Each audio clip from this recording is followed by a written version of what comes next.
Sì. Va ora in onda la rassegna stampa. Sei pronto, eh? Sei pronto? Guarda che oggi c'è il federale qua in Bellerio, eh? Elmetto, certo, fucile o mitragliatore? Meglio mitragliatore, no? Perché se arriva Vannacci, no! Vannacci non c'è, o forse c'è, o forse... E Zaia no! Ma sì, forse decide che arriva all'ultimo momento.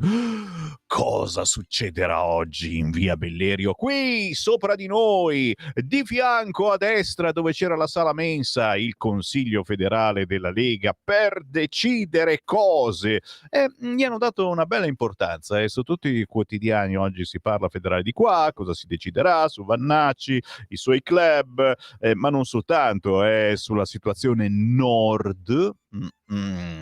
Già, la Lega che diventa CDU, CSU come in Germania e potrebbe essere davvero una svolta.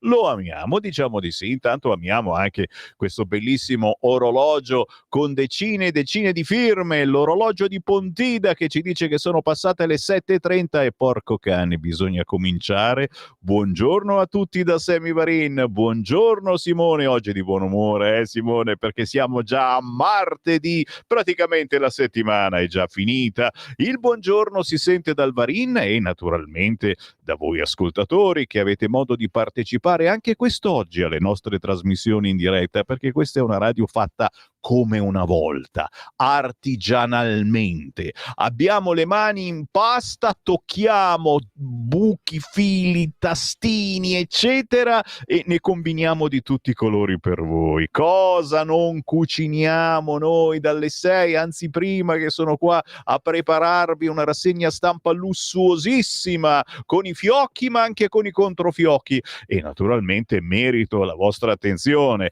e la vostra attenzione me la fate capire inviandomi un messaggio WhatsApp. Il nostro numero è 340 67 09 659, lo dico per voi nuovi ascoltatori che per caso siete passati da qualche canale, che ne so, nella Radio DAB, ormai ci si prende in tutta Italia, ma su Facebook, ragazzi, vi arriva il messaggio che siamo in diretta su Lega Salvini Premier, la rassegna stampa di Sammy Varini in diretta, guardata da più di 1 milione di follower.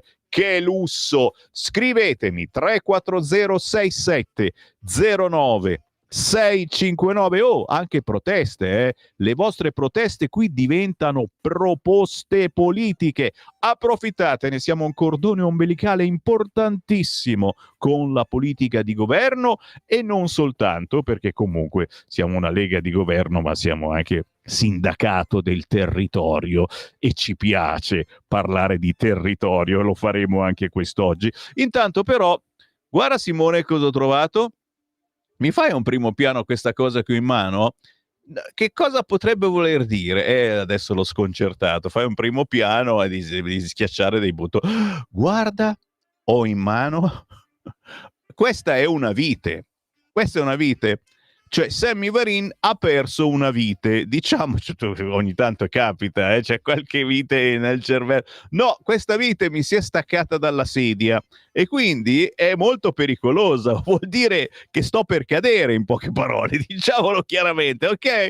Quindi io vi parlo, chi mi guarda in radiovisione e sui social vede con in mano questa vite, e potrebbe essere una strage, sicuramente un attacco comunista. E vabbè, la metto qua la vite, a futura memoria. Se di colpo non mi sentite più, il Sammy Varin è stramazzato al suolo. No, perché ma c'era qua. Non è che adesso se ne stacca un'altra, no? Vabbè, non c'è un soccorso per il giornalista che perde viti. Ciao Lorenzo da Como, ti sento sempre usare l'espressione pissi pissi bau bau. Guarda cosa ho trovato nel libro Uscita per l'inferno di Stephen King, uscito nel 1981. Guarda un po'. Ha un negozio di barbiere a Manhattan e tutti lo chiamano pissi pissi bau bau. Sì, ti giuro che non sono così acculturato, non mi sarei mai assolutamente riferito a una citazione così importante. Da dove deriva l'espressione pissi pissi bau bau? Questo potrebbe essere un gioco che puoi fare anche a casa tua, con i parenti, amici, avrai degli ascoltatori, Simone, a casa. Tu parli, non ti ascolta nessuno. A me che bello, che bello. Invece quando parlo io è piena di gente, ma non mi ascolta mai nessuno. Una casa matriarcale, quella di Semivanini Matriarchas. Come va? Allora, possiamo iniziare? Diciamo che potremmo anche, abbiamo cazzeggiato, abbiamo detto, abbiamo fatto. No, è che non so. Sì, dai, partiamo. Titolazione varia. Dai, vediamo. Il Corriere. Gaza parla a Abu Mazen, ci stiamo preparando, ONP al posto di Hamas. Insomma, oggi sul Corriere c'è l'intervista ad Abu Mazen, manovra, scontro tra alleati, titola addirittura il Corriere. D'altronde la manovra approda in Parlamento, insomma un po' di pepe in culo ci vuole, facciamo vedere che questa cosa, da dove è arrivato sono aumentati gli affitti brevi, e la manina di chi è? Fa vedere le mani. Fa vedere le mani, le mani sporche di marmellata. Adesso bisogna litigare su qualcosa, se no sti giornali non hanno un cacchio da scrivere, già non li compra nessuno, no? Repubblica, infatti, scontro sugli affitti brevi, ma anche l'assalto al bus da ultra di destra ce n'è solo uno comunista, gli altri sono tutti di destra, sappiatelo. Tasse su banche e affitti, il governo si spacca, titola così La Stampa, che dà spazio anche a Sinner, che dice Italia no grazie. Il Resto del Carlino, scontro sugli affitti brevi, pensioni, stop a quota 103. Trump chiama, Meloni è più lontana da Kiev. Fammi vedere, questo è il Fatto Quotidiano. Ucraina, Rubio sente Lavrov in vista del vertice a Budapest. Oh, ma ve lo immaginate Zelensky a Budapest, che incontra tutti praticamente quelli che non vorrebbe incontrare, no? Trump chiama, Meloni è più lontana da Kiev, no su asset e armi, slitta il 13° pacchetto di aiuti militari, niente fondi per garantire l'esproprio dei beni russi, assist agli USA anche col no ai cinesi. La prima pagina del Fatto Quotidiano è famosa perché è assolutamente incomprensibile, ma va bene, ma ci sta, ma ci mancherebbe. Altro che sinistra, di spalla c'è questa titolazione carina, tutti i finanziatori di Silvia Salis condannati e VIP. Attenzione, è Silvia Salis, non Ilaria, quelli sono solo centri sociali che finanziano. No, ma cosa dice? Silvia Salis è la sindaca di Genova, cavolo. Non ci crediamo. Comunque oggi è interessante certamente il Fatto Quotidiano, se non fosse per la rissa per la tassa sugli affitti brevi, affitti poi vai a capo brevi, e i tagli alle marchette. Qualcuno le ha fatte le marchette, almeno una volta nella vita le avrai fatta anche tu la marchetta, Simone, dai. 4 giorni dopo l'approvazione della finanziaria in Consiglio dei Ministri, la maggioranza continua a litigare sui conti pubblici. Il cinema in rivolta, perderà $500 miliardi. Insomma, tutti contro tutti, secondo i quotidiani, ve lo dico subito, non è vero niente, però te l'ho detto, bisogna fare anche un po' di scena, la scena si chiama così. Il Messaggero, il segnale di Zelensky, la guerra può finire, ma anche assalto al pullman, 3 arresti. La Verità, l'Europa ha lavorato per la Cina. E poi in centropagina, affitti brevi, tassa sbagliata, d'accordo persino Forza Italia e Lega. Ma allora chi l'ha messa questa tassa sugli affitti brevi? Ancora sul quotidiano La Verità, pizzo islamico ai caporali per finanziare le moschee. Ragazzi, roba che scotta, roba che scottante, molto scottante, che dopo vi leggo. Pizzo islamico ai caporali per finanziare le moschee. Il giornale, scontro sugli affitti, in pensione dopo ma stipendi più alti. Oh, ma le virgole non si mettono, no che non si mettono, è così, Semivari. Scontro sugli affitti, in pensione dopo ma stipendi più alti. Il titolo del quotidiano Il Giornale, ma quello che piace a me è un po' più in basso, poi ve lo leggo, guarda che test psichiatrici sui magistrati, ora il CSM non può più rinviare. Concorsi a rischio ricorso. Concorsi a rischio ricorso. Concorsi.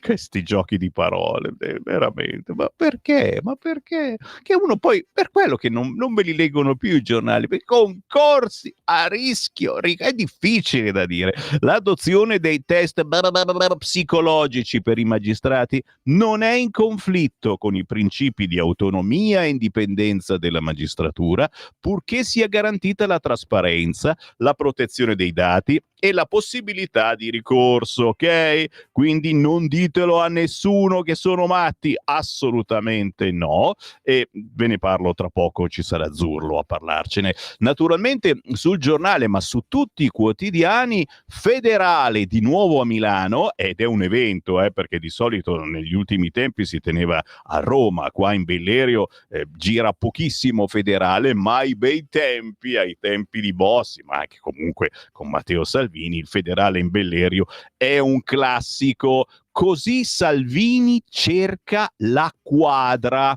Ok? Questa è la prima pagina del quotidiano Il Giornale. Ma io vado sul Libero. L'Unione Europea si rimangia il veto sulle auto a benzina. Anche qui qualcosa si sta muovendo. Vince la pressione di Berlino. Von der Leyen è pronta a varare un piano per salvare l'industria tedesca. Si parte col via libera ai carburanti high-tech, cioè che sono quelli con gli scarti dell'agricoltura, non so, forse anche l'olio di colza, quelli che fanno la puzza da McDonald's praticamente, no? C'hai un'auto che dietro di te ci sono tutti i ragazzini che ti corrono dietro perché pensano che tu abbia la macchina carica di cheeseburger. Fatto sta che quello che non ho capito è se anche i combustibili italiani si potranno usare, perché la polemicuzza degli scorsi mesi è che sì, va bene, si possono usare anche questi combustibili ecologici, ma non quelli italiani. Ma come? Ma noi che facciamo cose buone, ragazzi,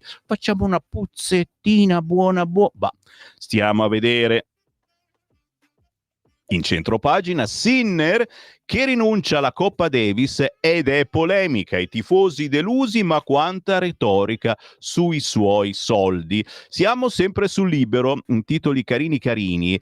Quella foto scelta male, la donna leader ONU islamica e sottomessa. Cosa mai vorrà raccontare Costanza Cavalli oggi sul Libero?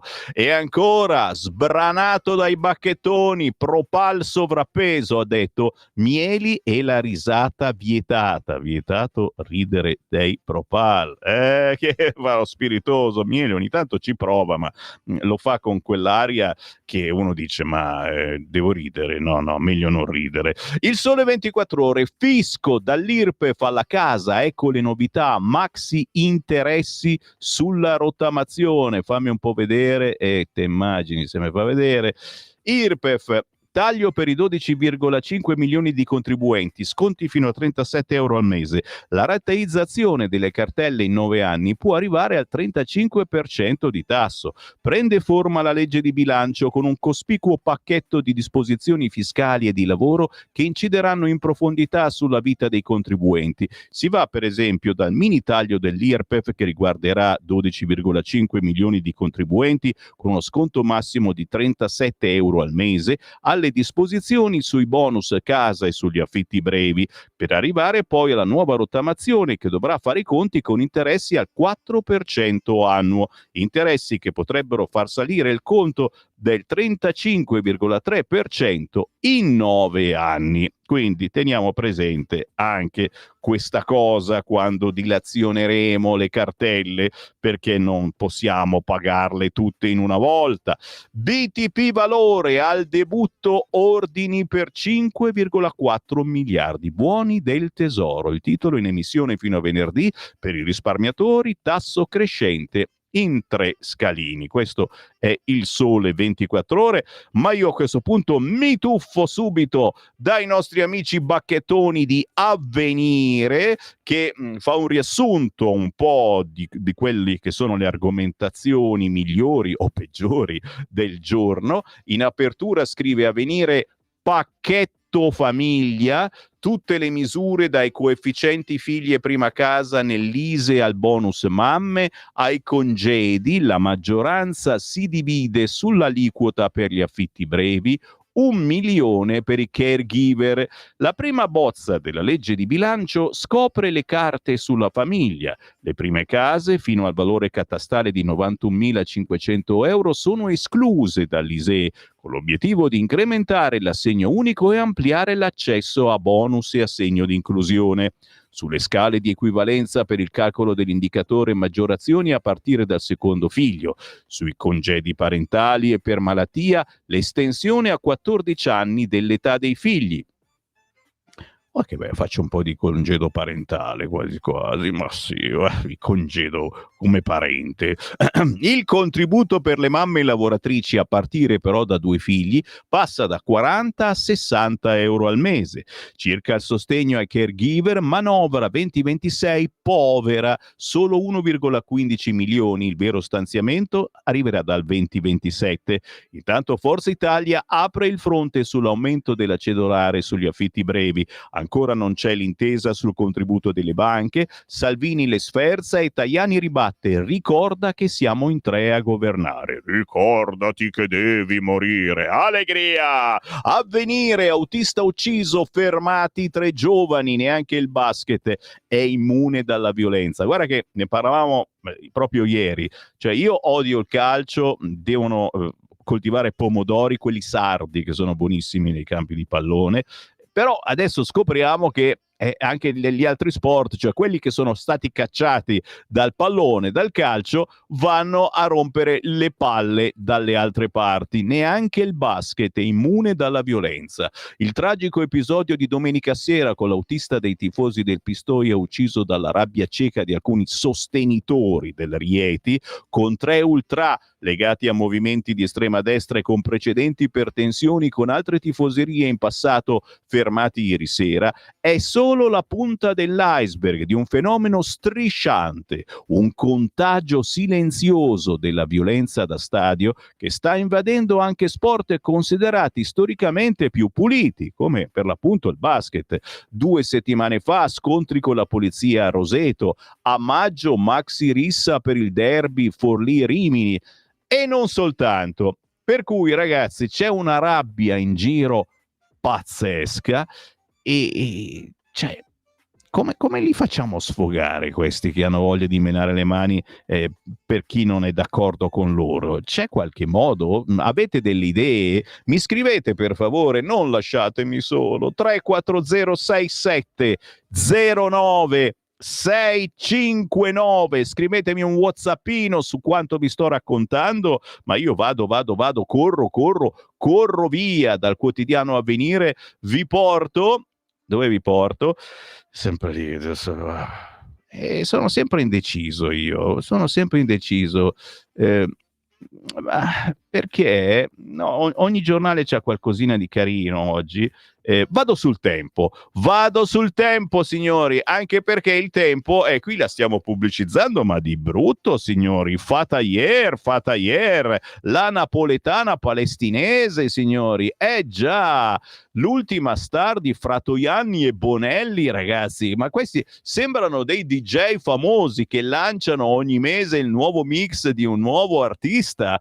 Ma che cacchio, c'è Sumaoro, La Salis, Lucano che ti dà una mano, cioè, ragazzi questi sono scopritori di talenti. L'ultima star di Fratoianni e Bonelli è la napoletana palestinese Fatah, che è carina, se per quell'altra che aveva portato tutta quella gente a Roccaraso, no? Non sembra lei, sua amica, non lo so. Fatah, la napoletana palestinese, e le frasi shock riportate sul Führer e gli ebrei del genocidio, cioè questa Fatah rimpiange Hitler, ma fa l'offesa se le dici leggermente sovrappeso.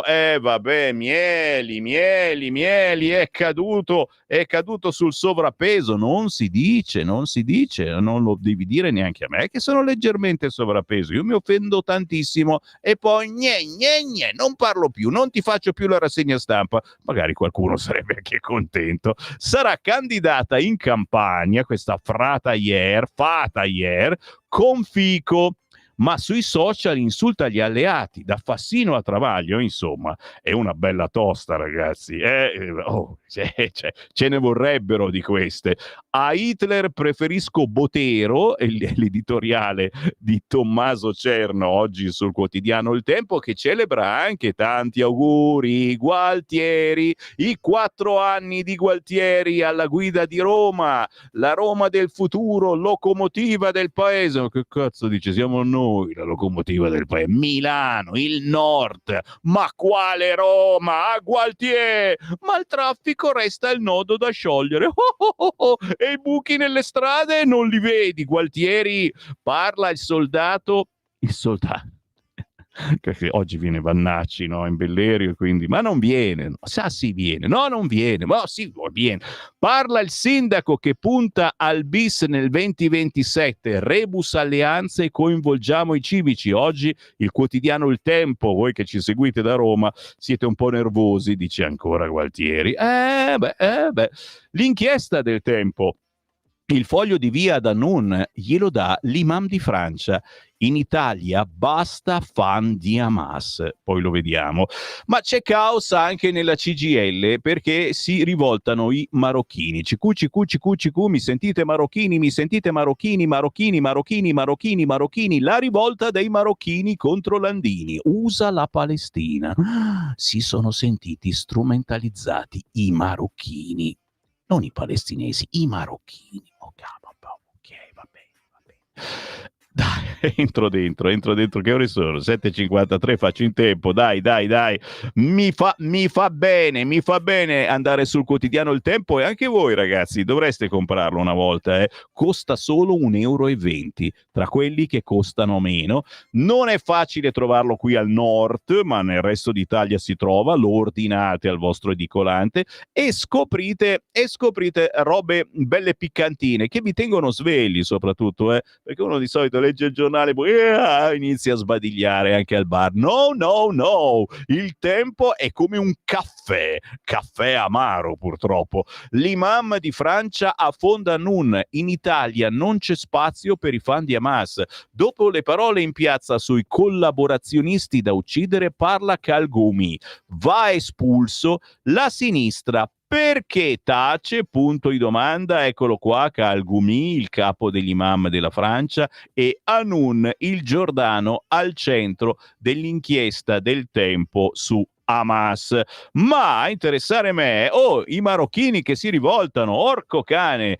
Lettera contro la CGIL, e i marocchini dicono: la CGIL sfrutta la Palestina. Ma dai, ma vi sembra? Ma dai, ma no, ma cosa avete messo? Ma cosa hai messo nel kebab? Sfrutta la Palestina! Maurizio Landini abbandonato anche dai suoi di Siracusa, contraddizione inaccettabile e sostegno al fronte polisario, un uomo solo al comando letteralmente. Ora Maurizio Landini, leader della CGIL, ha ricevuto una lettera di protesta interna, e a rivolgerla sono stati gli iscritti marocchini.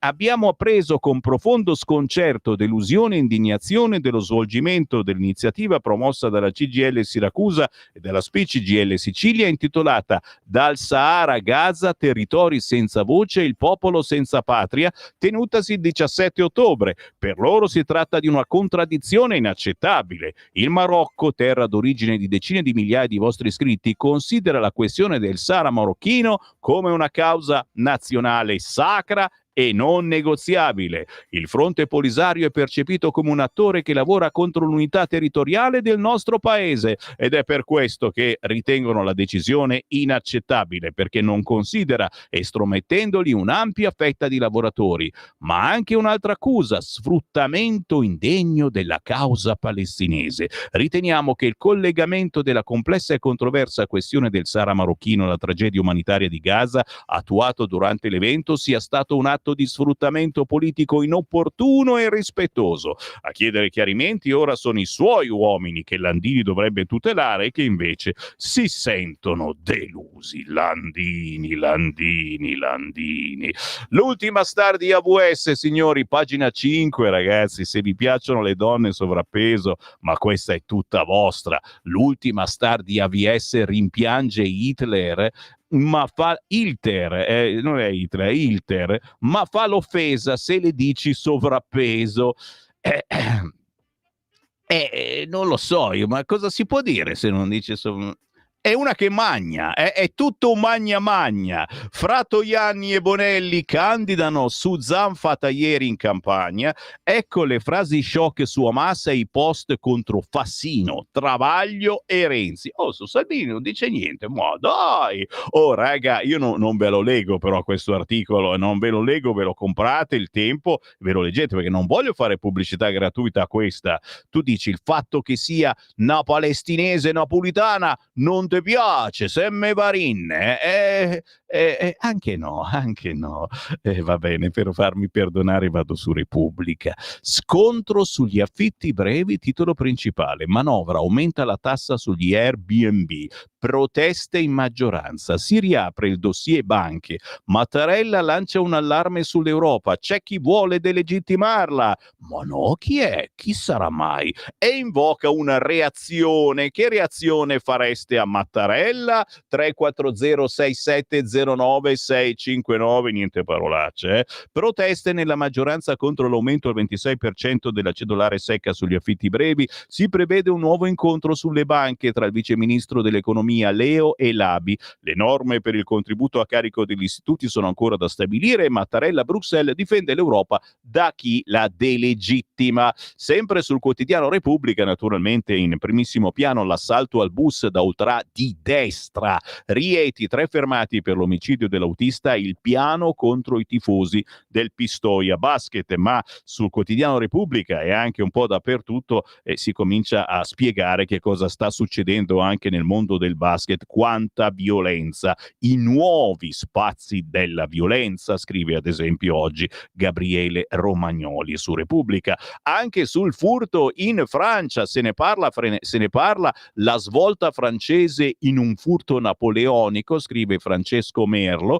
ma ci sono anche tanti commentatori, tra cui un famoso ladro, che sui quotidiani quest'oggi spiegano come può essere avvenuto questo furto e quanto bravi sono stati i ladri. Applausi ai ladri che non hanno effettivamente fatto violenza contro nessuno e non hanno ucciso nessuno. Arsène Lupin del 2025. I tifosi violenti riciclati nel basket per eludere i DASPO nel calcio. Avete sentito? Cioè i tifosi del calcio, visto che hanno avuto i DASPO, sono andati a fare il tifo nel basket. Gli ultra cambiano sport per colpire. A maggio l'allarme del Viminale: facciamo qualcosa o ci scappa il morto. E è scappato il morto. Gabriele Romagnoli dedica il suo commento proprio alle nuove frontiere dei teppisti. Palazzetti dello sport a porte chiuse, scontri tra tifoserie nelle strade, assalti a bar e pullman a Rimini, Trieste e Venezia,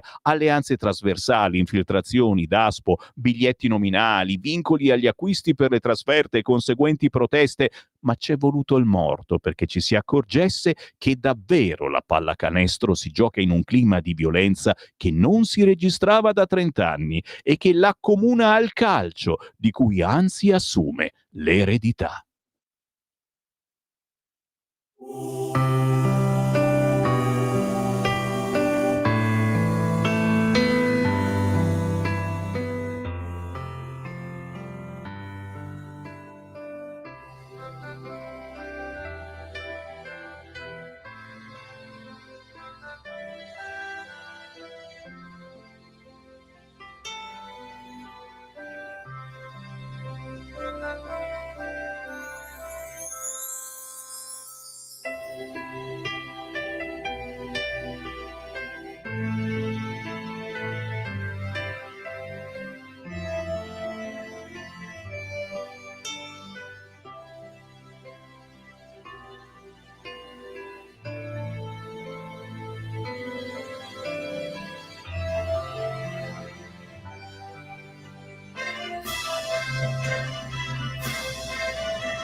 Ma che bella meditazione, dai, con Ezio Paloschi, musicista, produttore, il suo studio di registrazione in provincia di Bergamo, e questa era Il gioco del tramonto. A proposito di tramonto, ricordiamo che in queste sere si possono vedere non una ma ben 2 comete, ragazzi, come ai tempi della cometa di Halley. Ma vi ricordate? Un bel po' di anni fa, e forse il Simone era un po' piccolino, e si poteva vedere la cometa la sera quando si usciva, si andava a trovare la fidanzata e ti guardavi la cometa che ti teneva compagnia. Che storie! 3 minuti dopo le 8 del mattino, buongiorno da Sammy Varin, grazie per averci scelto, siete in tantissimi anche in radiovisione, su Facebook, su YouTube, gentilissimi. Oh, mi raccomando, se avete 5 euro che vi avanzano, ricordatevi della nostra radio che vive attraverso il vostro sostegno economico. Andate sul sito radiolibertà.net, cliccate Sostienici e poi abbonati. Con 5 euro diventate nostri sostenitori. Se poi ce ne mettete 50 o 500, noi vi saremo devoti per tutta la vita, anche attraverso conto corrente postale. Lo dico per voi che avete, questa è una mania, è un po' una roba, vi fate del male, lo so, però vi piace fare la coda in posta, vedere i soliti marocchini fuori. È bello questo bagno nel territorio. Stavo dicendo marocchino, ma siamo in Italia. Conto corrente postale 37 67 1294, lo storico conto corrente ancora di Radio Padania, siamo sempre noi. Conto corrente postale 37 67 1294, intestato a Radio Libertà Milano, causale contributo volontario. E così dite: "Uè Sammy, ci sono anch'io che ti sento la mattina". Io vi ringrazio, poi vi ritrovo tutti quanti alle feste della Lega, soprattutto a Pontida. Concorsi a rischio ricorsi. Sammy, i giornali li scrivono sapendo che poi li leggi tu. Grande Stefano, concorsi a rischio ricorsi è bellissimo veramente. Vabbè, ma c'è gente che non sa altro fare e bisogna inventarsi qualcosa.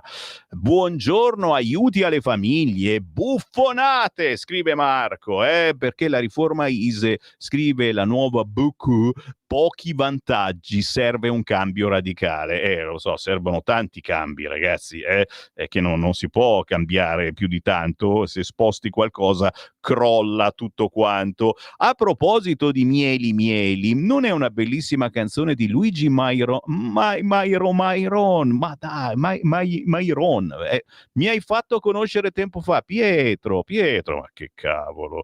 Promesso che la vado a cercare, veramente. Adesso tra uno scioglilingue e l'altro non capisco più niente, però fa parte di una nostra compilation, forse la Padania Compilation.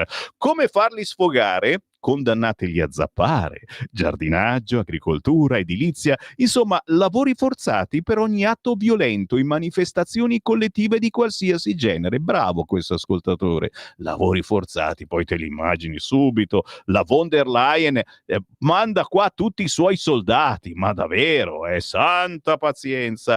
Ciao caro Sammy, sono curiosa e ti chiedo, Di Maio, mancava Di Maio, che paghiamo profumatamente, che cavolo fa? Oh, ma sei curiosona, ma non dovrebbe operarsi diplomaticamente per la pace in Medio Oriente? Forse dovrebbe solo operarsi, però nel senso cambiare qualcosa nella sua vita. E la moglie, suocera di Sumaoro, ma questa è una purtinara, ragazzi, se ne zabetta. La moglie e la suocera di Sumaoro fanno ancora shopping con i nostri soldi. Sono state condannate o no? Graziella.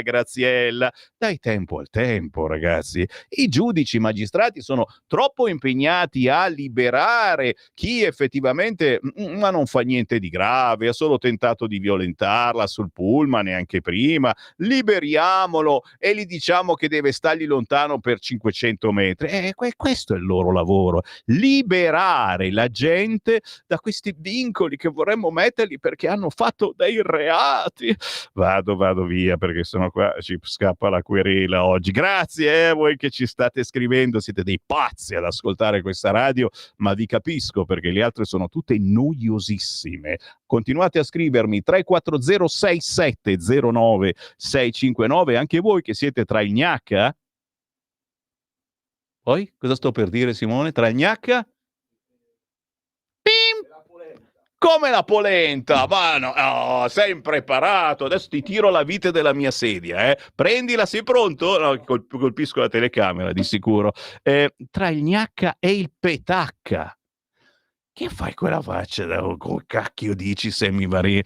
Tra il gnacca e il petacca è un detto molto famoso. Oh signore, nessuno che... Ma sono l'unico scemo che sa questo detto. Me lo dico perché adesso comincio anche a pensare male di me stesso, che ho già cominciato da un pochetto, però finora l'ho nascosto. 340 6709 659, me lo sono inventato io il detto tra il gnacca e il petacca, che significa uno che non prende decisioni, un ignavo, non vuole, resta tra il gnacca e il petacca. Se siete tra il gnacca e il petacca, so cavoli vostri, non esiste quel detto e non esistete neanche voi. Basta armi in classe, signori. Sono ancora pericolosamente su Repubblica questa mattina, perché a pagina 22 arriva il metal detector, ragazzi. Dai, ma ci pensate quanti ne beccano? Praticamente la classe rimane vuota. Basta armi in classe. Nelle scuole di Napoli arriva il metal detector. Il piano dei carabinieri, dopo l'ennesimo sequestro in un istituto di Caivano,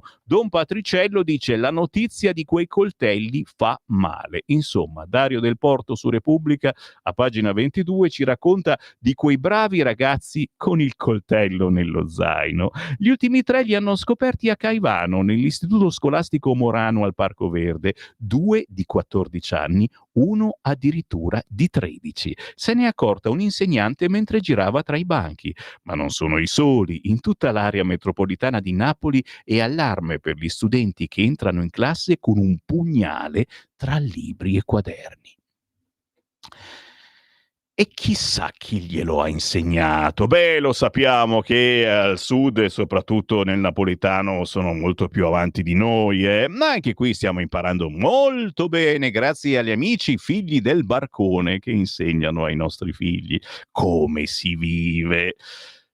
Bello, finalmente su Repubblica un po' di meditazioni sul passato, ma anche sul presente. A pagina 25, nella stanza di De André, Fabrizio De André, la mia notte insonne tra canzoni e fantasmi.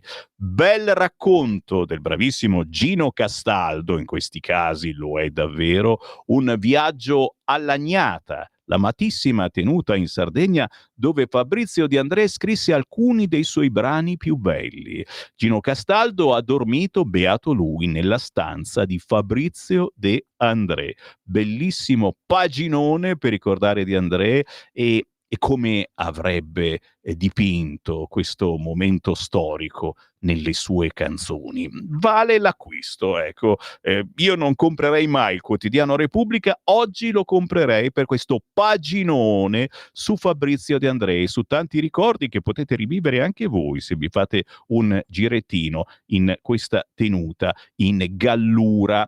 Nel 75 De André e Dorighezzi hanno comprato questa tenuta semi-abbandonata dell'Agnata, si chiama così in Gallura, per trasformarla in un'azienda agricola. Nel 79 la coppia si trasferisce nel Casale, oggi la tenuta è un boutique hotel.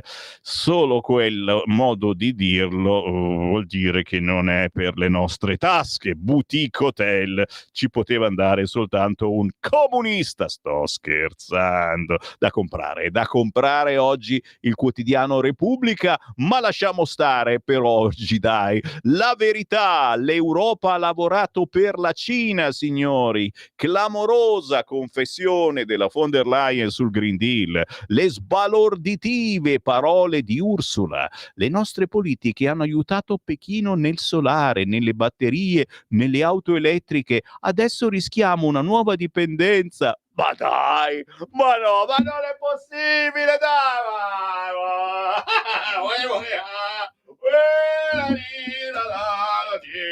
C'è una bottiglia di vino che ci apriamo una bottiglia per festeggiare. C'è arrivata, Ursula è arrivata. Oh, insomma, capisci che siamo in mano a persone che quando fanno funzionare il cervello, cioè ci stupiscono. Sbalorditive parole di Ursula. Oh, è l'unica la verità che la mette così chiara la notizia. È tutta colpa sua. E si dovrebbe dimettere, aggiunge il quotidiano La Verità. Invece, incredibilmente rilancia. Bisogna accelerare. Filosa di Stellantis adesso promette 400 assunzioni a Mirafiori e incolpa le regole di Bruxelles. Sempre sulla Verità, signori, se siete Novax, ragazzi, la Verità non passa giorno che non vi pensi. Burioni in TV deride i danneggiati dai vaccini. Nessun effetto avverso. Come osa? Ma anche gli affitti brevi è una delle polemiche del giorno. Di chi è la manina degli affitti brevi? Tassa sbagliata. D'accordo, persino Forza Italia e Lega. Quindi sono stati quelli di Fratelli d'Italia a inserirla. Spunta un aumento dell'aliquota che divide la maggioranza. Ma soprattutto, guarda che pizzo pizzo islamico ai caporali per finanziare le moschee. Io non capisco più niente, ragazzi, veramente. Fuori dal coro ha scoperto un giro d'affari illegale milionario. Bengalesi assunti nei cantieri navali di Monfalcone, costretti a dare metà del loro stipendio ai caporali islamici, i quali poi lo cedono agli imam abusivi della città. Cioè il più bello alla rogna, capito? Chi non paga viene minacciato anche con la pistola e spesso anche malmenato. Matteo Carnieletto ce ne parla oggi sul quotidiano La Verità, che oggi veramente merita l'acquisto anche per l'articolo wow di Massimo Gandolfini. Basta gender, il consenso informato è lo scudo contro la furia ideologica. E sì, sì, perché c'è la polemica anche su questa cosa. Guarda, adesso bisogna chiedere il consenso informato per far venire il trovone in classe. Ma sì che bisogna chiederlo. I genitori devono sapere chi cacchio viene nella classe di tuo figlio, possibilmente anche come è vestito. Ma no, guardati te, Sammy Varin, sembri uno straccione. Ma questi si vestono di paillette, eccetera, e sono trans, uomini, donne, e ti insegnano che non è importante quello che hai in mezzo alle gambe, ma quello che pensi di avere in mezzo alle gambe. Beh, abbiamo speranza, insomma, possiamo anche tirarcela, diciamo, io sono super dotato. Va bene, lasciamo stare, salutiamo i bambini all'ascolto, anche voi un po' più anziani che vi scandalizzate, ma io vi capisco, d'altronde l'alternativa è girare su Radio 24, capito? Dove c'è quello col vocione, oggi abbiamo questa cosa, cioè, che rassicura sicuramente. Dopo 10 minuti non lo sentite più perché vi addormentate. Dove vado? Sono sulla Verità e direi di proseguire perché è bella potente oggi. Pagina 3.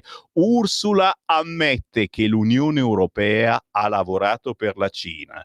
Ma perché non si dimette? Scrive oggi Maurizio Belpietro. Nella lettera sulla competitività scrive che le nostre politiche hanno aiutato Pechino a emergere nel settore delle tecnologie verdi, cioè dice quello che noi diciamo da 10 anni. Invece di far retromarcia, vuole accelerare. L'Europa ha sposato le energie rinnovabili senza porsi il problema di dove trovare le materie prime per produrre ciò che serve a sfruttare sole e vento.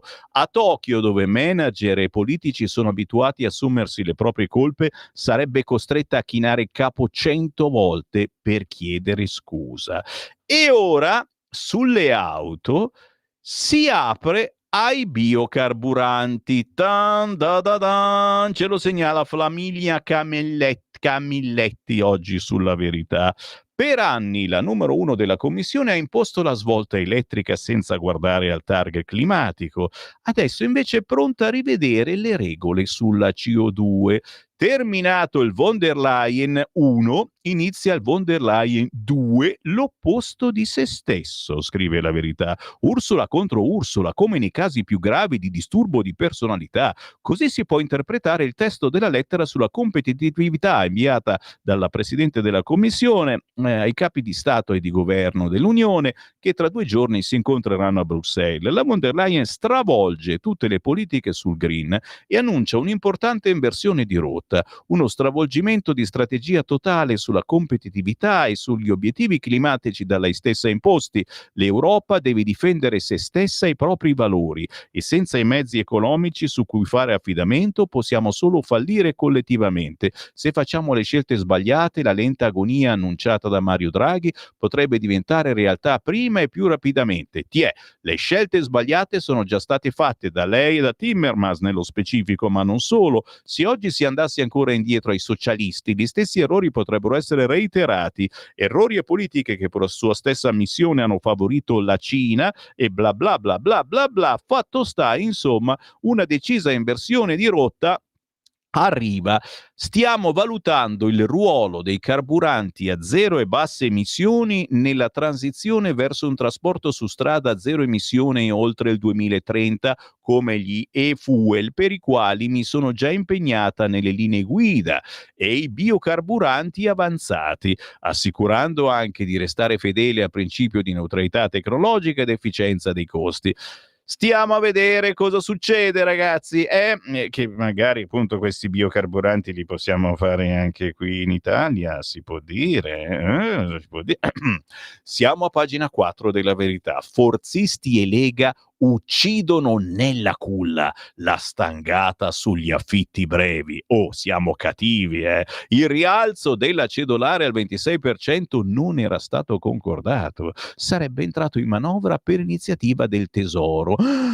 Giorgetti, ma ora in aula potrebbe non avere i voti. L'opposizione annuncia barricate sul taglio ai fondi per il cinema, ragazzi. Laura Della Pasqua ci fa un paginone su questo argomento, ma è l'argomento del giorno. È la stangata sugli affitti brevi e anche l'arrabbiatura sui fondi per il cinema. E la sinistra dice: ma come? Ma fateci fare dei film assolutamente inutili che non hanno neanche uno spettatore al cinema. Ma è così bello perché è il cinema libero.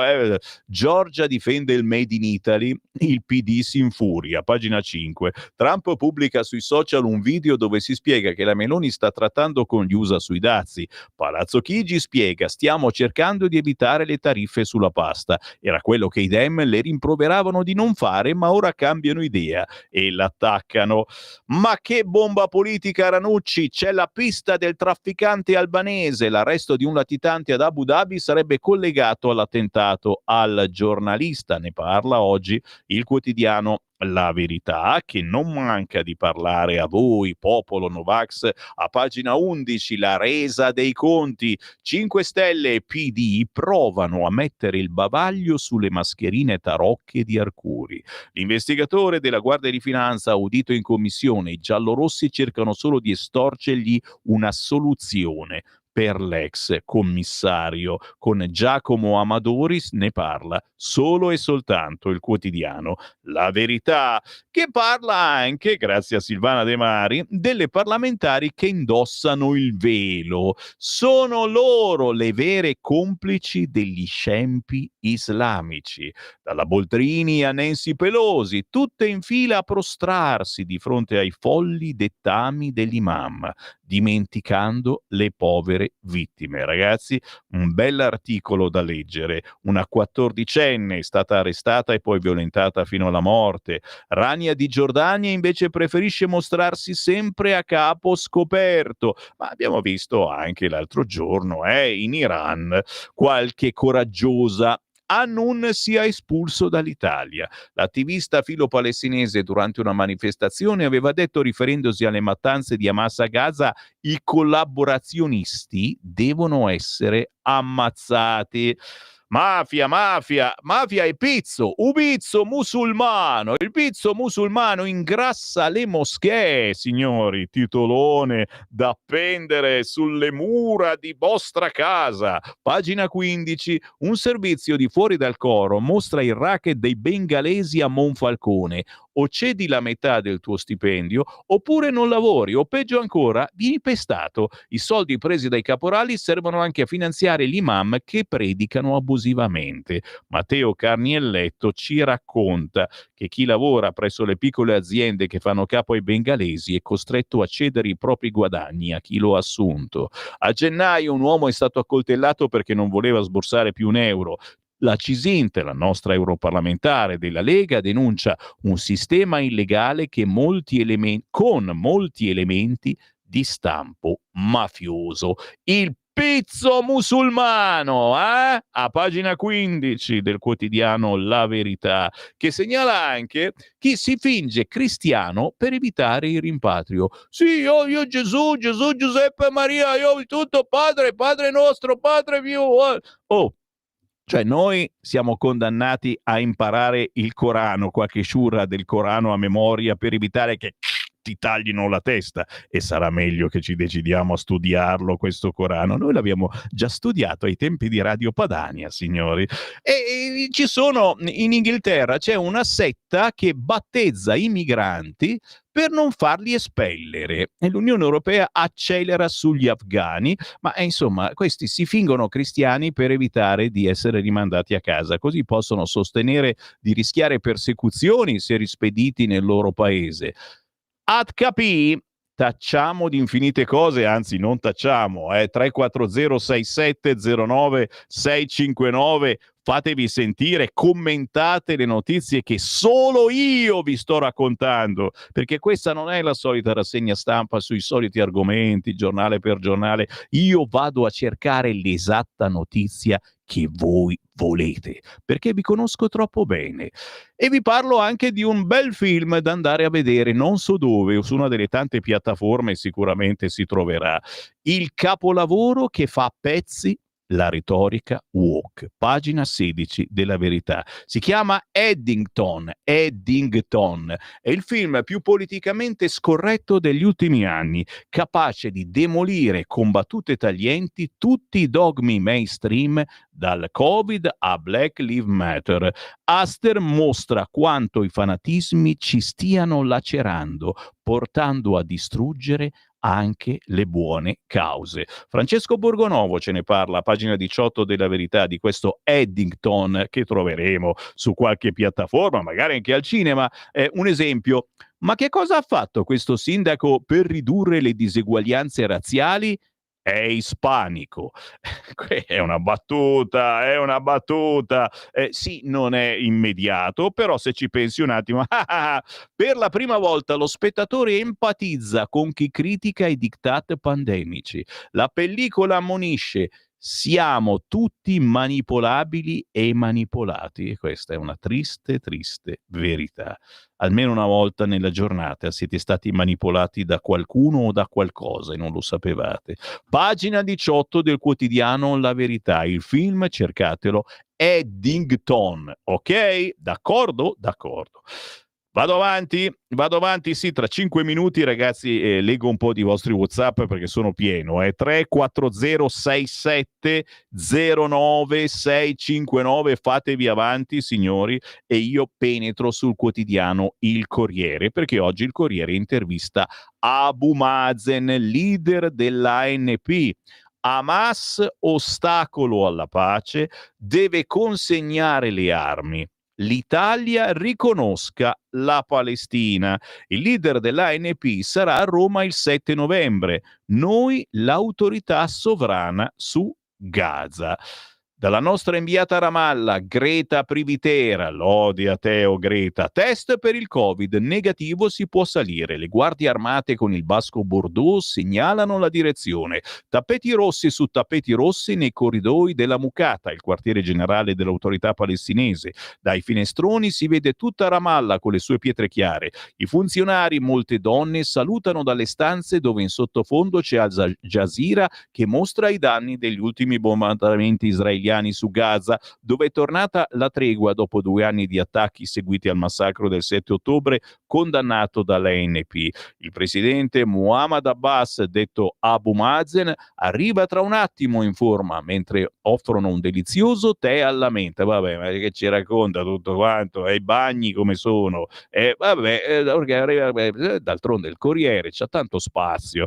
L'ufficio dalle spalle a quello del suo predecessore Yasser Arafat, leader venerato dal popolo. Da 20 anni alla guida dell'ANP, il presidente 89enne è criticato da alcuni palestinesi, altri invece lo considerano un uomo pragmatico. Ha poco tempo, ma in realtà si intrattiene molto di più del previsto. Sono contento di tornare in Italia, dice. Il 7 novembre incontrerà Giorgia Meloni, Sergio Mattarella e il Papa. Che fatica. Qual è la sua opinione sul piano di Donald Trump? Abbiamo accolto con favore l'annuncio del presidente americano di un cessate il fuoco a Gaza e l'avvio della prima fase che comprende la liberazione di ostaggi e prigionieri, l'ingresso di aiuti umanitari gestiti dalle Nazioni Unite e il ritiro delle forze occupanti nelle linee concordate. Siamo grati anche al lavoro dei mediatori e dell'amministrazione americana. E poi il paginone con intervista sul Corriere ad Abu Mazen prosegue. Abbiamo concordato la presenza di una forza internazionale, ora vanno fermate le misure israeliane che minano la soluzione dei 2 stati. Condanniamo con fermezza i crimini di Hamas, danneggiano gli interessi del nostro popolo e offrono pretesti all'occupazione, parlando delle esecuzioni nella striscia. Poi sui miliziani, Hamas non dovrà avere nessun ruolo nel governo di Gaza, ha ancora la possibilità di diventare un partito politico adottando i principi dell'OLP. Così quest'oggi sul Corriere l'intervista ad Abu Mazen. Paesi UE verso l'addio al gas russo. Zelensky a Budapest se sarà invitato. In poche parole ci prepariamo a chiudere i rubinetti del tutto alla Russia. Non è bello, però c'è ancora qualche annetto di tempo. Così i governi europei vogliono portare Putin a congelare la guerra. Più tasse a Mosca, Bruxelles deciderà sulle riserve russe. Ragazzi, prepariamoci, che se si fa anche questo siamo no, ma ce l'abbiamo il gas, riserve sono com'è che sempre alti, le nostre riserve sono altissime, cioè dipende anche che tempo farà, quanto freddo farà oppure no, e quanto pagheremo il gas, ma arriva dall'America, ci faranno pure lo sconto se. Si parla anche dell'autista ucciso chiaramente sul Corriere, fermati 3 ultra, 2 sono vicini all'estrema destra, lo si ricorda, Raffaele, le canzoni al volante, la pensione ormai vicina, era andato lì per aiutare, ma soprattutto quest'oggi sul Corriere e su gran parte della stampa si cerca di capire cosa sta succedendo, l'odio tra le curve, i cori e gli agguati, la violenza adesso è cresciuta, le alleanze incrociate e la sassaiola del 2023, i supporter sotto shock, un attacco terribile, i testimoni dell'aggressione, abbiamo tentato di salvare Raffaele, ma non si è mai ripreso. Paginoni naturalmente su questo argomento, mentre cambiando completamente a pagina 17 si festeggiano i 90 anni di Cassese, Sabino Cassese, 90 anni, già ministro per la funzione pubblica, giudice della Corte Costituzionale, 90 anni, il mio primo ricordo in guerra, il casolare che ci ospitava pieno di armi dei carabinieri, tempo libero, guai, insegno agli studenti come usarlo il tempo libero. Ero un po' secchione, ho un appartamento per i miei 27.000 libri. Oggi Consiglio federale della Lega non vi annoio, ma è su tutti i quotidiani. Dopo il voto in Toscana, Lega federale senza Vannacci e Zaia, l'ala nordista pronta all'offensiva. Sarà un Consiglio federale più dialettico del solito, quello che si terrà oggi a partire dalle 13 nella sede storica di Via Bellerio. Tra i diversi punti all'ordine del giorno della riunione convocata solo in presenza dal segretario Matteo Salvini, ce ne sono 2 destinati a far discutere: i risultati delle elezioni regionali nelle Marche, in Calabria e soprattutto in Toscana, dove c'è stata una pesante battuta d'arresto, il ruolo del vice segretario Roberto Vannacci e il suo proselitismo per i team omonimi che sono sgraditi alla base. Alcune valutazioni critiche su entrambi i fronti sono già emerse a caldo, ma dal fronte nordista sono attese analisi severe e richieste di cambiare strategia. Al federale non parteciperanno né Vannacci, trattenuto a Bruxelles, né Luca Zaia, assente per un impegno personale, ma aggiungo io, non è detta l'ultima parola. Intanto in Veneto sono state definite le liste per le elezioni del 23 e 24 novembre, confermata la candidatura come capolista del presidente uscente Luca Zaia in tutte le province, spicca l'esclusione di 2 assessori dalla giunta Zaia, Federico Canere e Giampaolo Bottaccin, in rotta con Salvini. Stai ascoltando Radio Libertà. la tua voce libera, senza filtri né censura. La tua radio.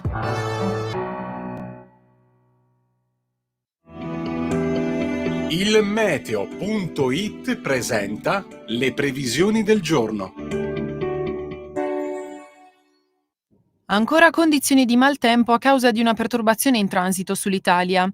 In mattinata tempo instabile al centro-nord e in Sardegna, con piogge e anche temporali a tratti intensi, specie su Toscana e Marche. Ampie schiarite al sud. Nel pomeriggio ancora precipitazioni su buona parte del paese, con estensione dei fenomeni anche alla Campania. Rovesci più intensi sul Friuli, Bassa Toscana e Lazio. Temperature in calo al nord, oltre la media invece al sud. Per ora è tutto da ilmeteo.it, dove il fa la differenza. Per tutti i dettagli, come sempre, c'è la nostra app. Una buona giornata da Alessandra Tropiano. Avete ascoltato Le previsioni del giorno.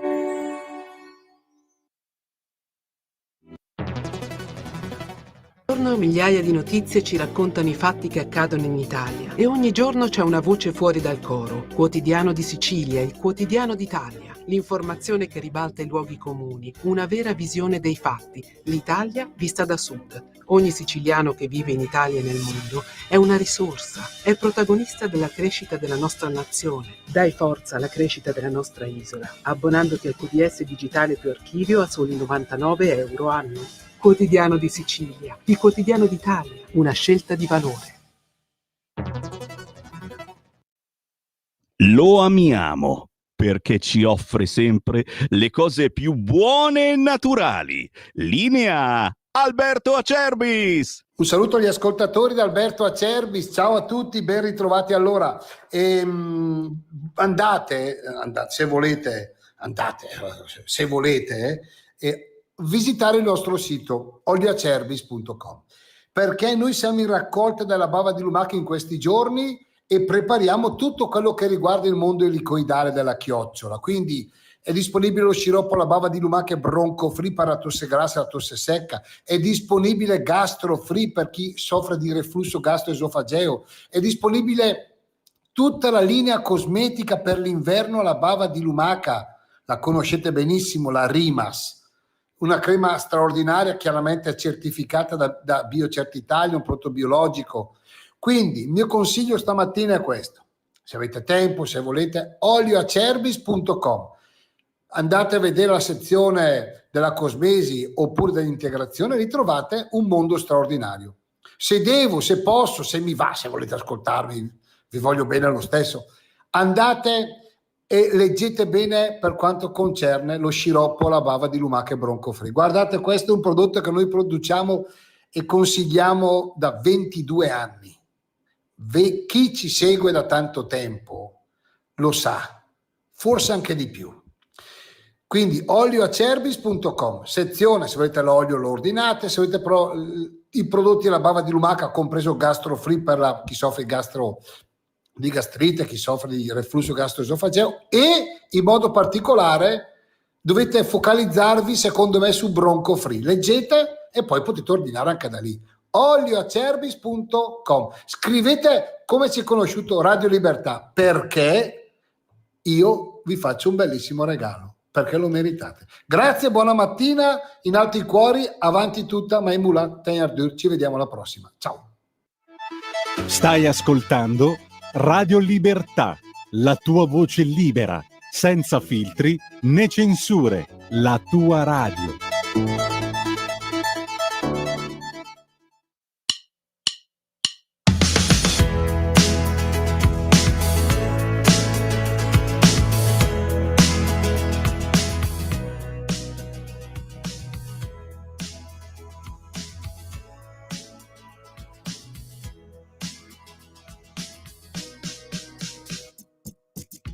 Le vedi lassù in alto le stelle, nessuno è paragonabile a te, e sappi che rimarrai sempre la parte migliore di me. Ma comunque ovunque tu vada, avrai sempre una parte di me, ed è vero che il dolore ripaga, a me ha fatto trovare te. E non so se questa canzone poi la capirai, ma so che il mio cuore per sempre avrai. E non importa in che parte del mondo tu sarai, io ci sarò sempre, tu lo sai.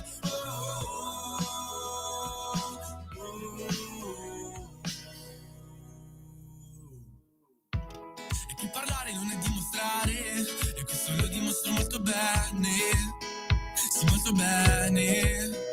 Ogni volta che rivedo quei tuoi occhi marroni, ogni volta che ti scrivo tutte quelle mie canzoni, non vedo più a colori, un po' come fai te.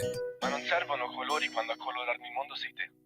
Non so se questa canzone poi la capirai, ma so che il mio cuore per sempre avrai. E non importa in che parte del mondo tu sarai, io ci sarò sempre, tu lo sai.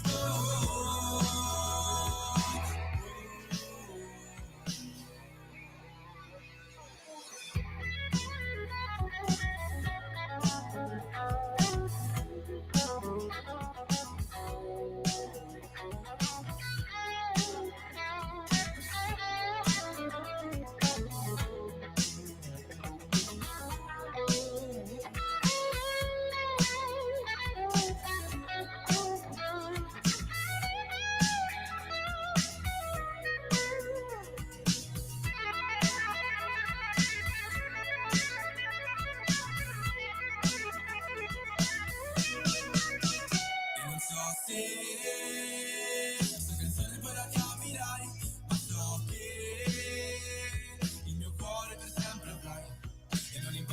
parte del mondo tu sarai, io ci sarò sempre, tu lo sai.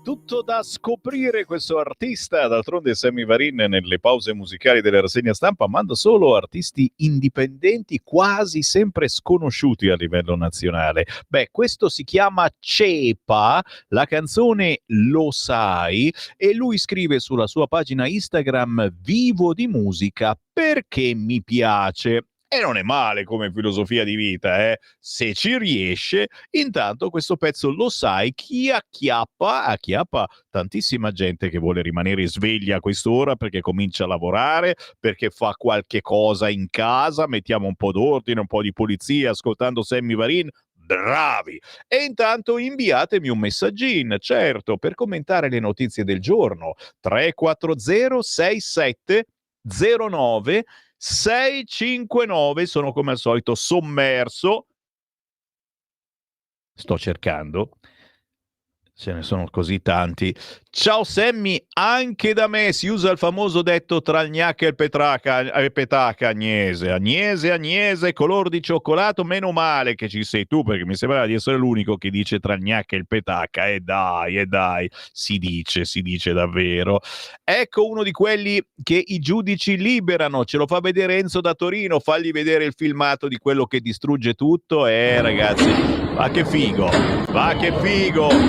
Ecco, una delle risorse, Torino Porta Susa, distruggono tutto in metropolitana, macchinette che ti danno la Coca-Cola, i monitor.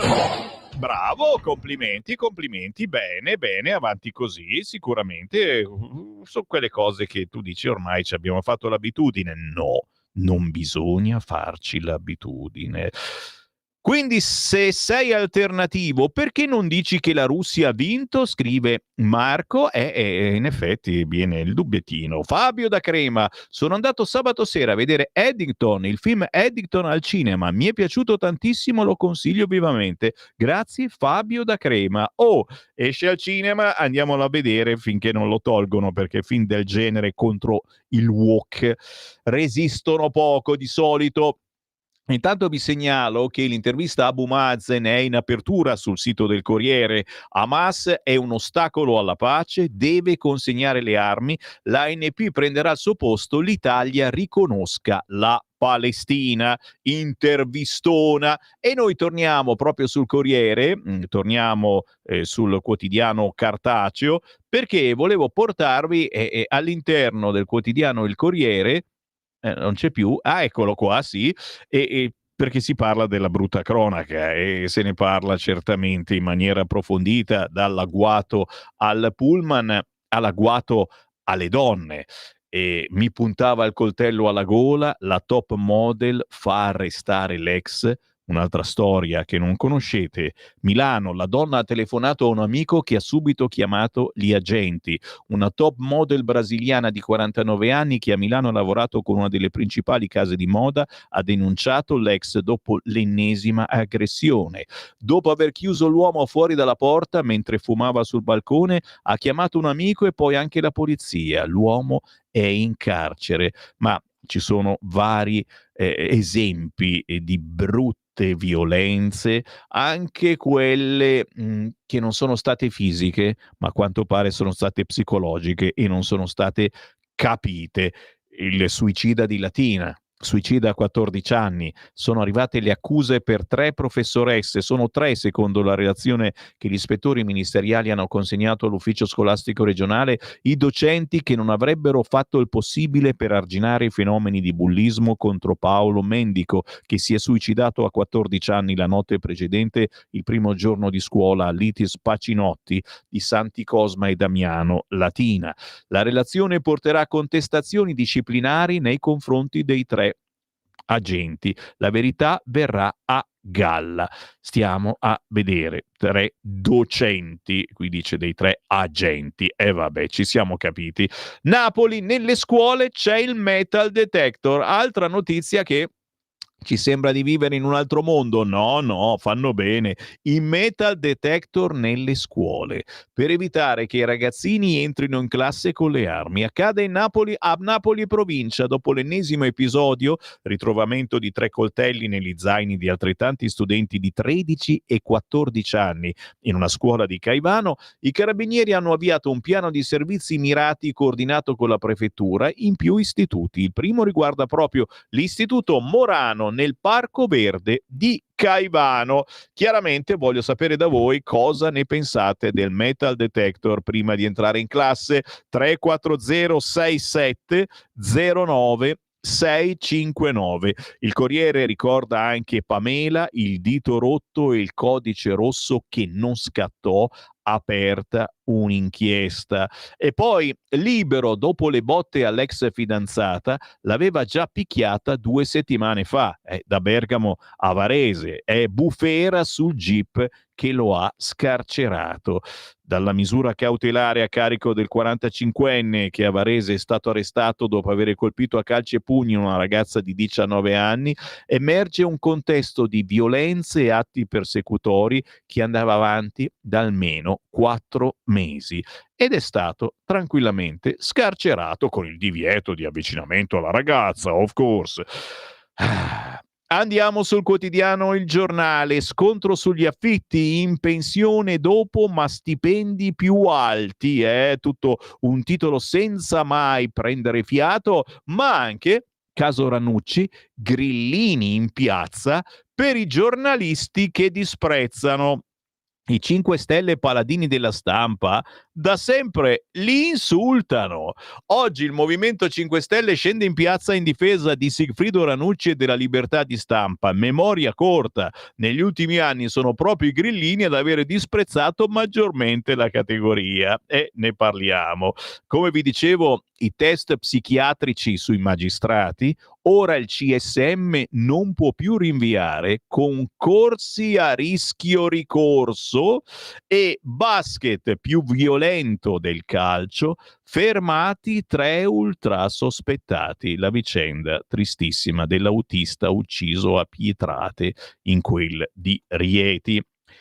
All'interno del quotidiano Il Giornale, interrogarsi sulla Shoah è un diritto per l'Occidente. Dopo il linciaggio del ministro Roccella, la vera domanda è: cos'è oggi la memoria dell'Olocausto? Se lo chiede e ce lo chiede Giovanni Orsina oggi sul quotidiano Il Giornale. Ma Massimo Malpica in taglio basso: Flotia, la denuncia contro Israele diventa un attacco alla Meloni. L'attivista La Piccirella, c'era salito sopra sulla Flotia, accusa l'IDF di torture e chiama in causa il governo italiano dicendo non ci ha tutelato. Massimo Malpica oggi sul quotidiano Il Giornale. Naturalmente anche la Lega, ritorno in Bellerio per trovare la quadra, Salvini chiede unità, in Veneto una vittoria. Oggi alle 13 il Consiglio federale nella sede di Milano, proprio qui dove siamo noi. Atteso anche Zaia, vedi che c'è chi dice che c'è chi dice non c'è. Vannacci in collegamento, che prima doveva non esserci, adesso invece c'è. Adalberto Signore ci racconta che si torna a Milano e questo è di per sé già un segnale, perché ormai da almeno un anno il Consiglio federale della Lega si è sempre tenuto a Roma, nella sala Salvadori del gruppo parlamentare del Carroccio a Montecitorio, e con i vari governatori di Lombardia, Veneto, Friuli, Venezia Giulia, quasi sempre collegati da remoto per ragioni logistiche legate anche agli impegni romani di Salvini, certo, ma anche perché il partito guidato dal vice premier e ministro delle infrastrutture ha da tempo scelto un profilo più nazionale e meno vincolato alle ragioni del nord. E la sede milanese di via Bellerio 41, dove nella sala Miglio oggi alle 13 si riunirà il federale, fu voluta da Umberto Bossi nel 93, anche e soprattutto per segnare la distanza dagli altri partiti romani. Tutti avevano la loro sede nei palazzi storici del centro di Roma, mentre la Lega sceglieva per il suo quartier generale una zona popolare della periferia nord di Milano, una differenziazione niente affatto molto casuale. In questa sede da cui vi parla anche Sammy Varin e trasmette Radio Libertà. Ci fermiamo, ma certamente Adalberto Signore ha scritto cose interessanti quest'oggi sul quotidiano Il Giornale, cercando di anticipare quello che potrebbe accadere quest'oggi. Sicuramente ve lo anticipiamo noi parlando dei test psichici sulle toghe, pagina 10 del quotidiano Il Giornale. Il CSM non può più rinviare. Domani il plenum dovrebbe decidere sui nuovi orari, ma per far partire gli esami ci vorrà oltre un anno. Stefano Zurlo.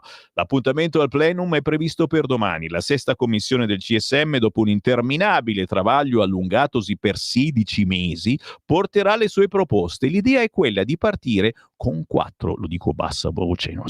Con 4 psicologi che metteranno a punto i test psicoattitudinali introdotti dal decreto legislativo 28 marzo 2024. Insomma, ci è voluto un anno e mezzo per avere i nomi dei cattedratici che studieranno il modello dei test previsti per l'ingresso in magistratura e collocati dal legislatore nel corso del colloquio orale. Ci sono state grandi polemiche sul punto, perché da più parti si è detto che la maggioranza di centrodestra voleva dare uno schiaffo alla magistratura, imponendo ai candidati un percorso umiliante per superare la porta di accesso alla professione. Cioè, li fanno il test psichico.